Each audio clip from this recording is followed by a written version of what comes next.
Nous avons donc pu constater qu'effectivement les travaux sont bien avancés, mais il y a des laboratoires qui restent à finaliser. La professeure Delphine Emmanuel Adoki, ministre de l'Enseignement supérieur, de la Recherche scientifique et de l'Innovation technologique, et Antoine Chevalier, directeur général de l'Agence française de développement au Congo, ont effectué ce lundi 27 octobre 2025 une visite conjointe sur le site du Centre multiservice de valorisation de bioressources à Brazzaville. Objectif de cette descente, évaluer l'état d'avancement de travaux de ce projet, lancé en 2018 et dont la mise en service est prévue pour mi-2026. Lors d'une précédente visite, le 6 août dernier, le chantier affichait un taux d'exécution de 46%. 3 mois plus tard, les progrès sont notables et témoignent d'une accélération significative du rythme de travaux.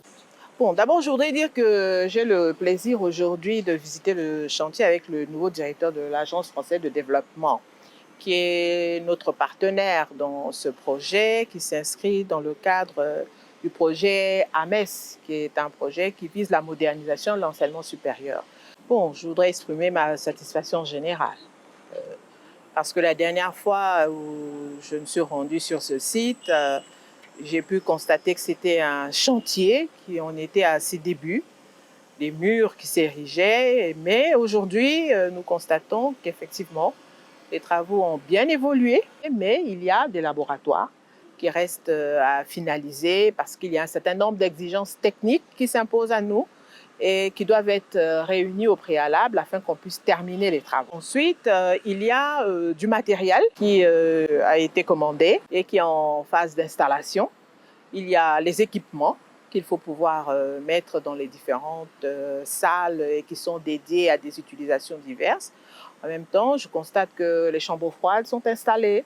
Donc, ce que je peux dire, c'est qu'effectivement, nous sommes bien avancés, mais nous avons un certain nombre d'actes à poser, d'équipements, de matériel à installer avant qu'on ne puisse envisager la fin des travaux et l'inauguration de ce magnifique site qui est dédié à tous ceux qui sont désireux de procéder à la transformation de leurs bioressources. Pensé comme un pôle d'excellence dédié à la formation, à la recherche et à la valorisation des produits locaux, le CMVB entend stimuler l'innovation de plusieurs filières stratégiques, à savoir fruits et légumes, produits carnés, huile, fermentation et distillation, céréales et tubercules, produits laitiers. Le centre abritera une hall de transformation de 560 m², 3 laboratoires d'analyse totalisant 300 m², à savoir un laboratoire microbiologie, un laboratoire physico-chimie et un laboratoire évaluation sensorielle, ainsi que des espaces de formation et des bureaux administratifs. Il constituera un véritable cadre d'expérimentation pour les essais de transformation, les analyses de produits, les enseignements pratiques, les projets de recherche et les stages étudiants. Vous savez, un projet, c'est comme un marathon, et dans un marathon, tous les kilomètres comptent, le premier comme le dernier.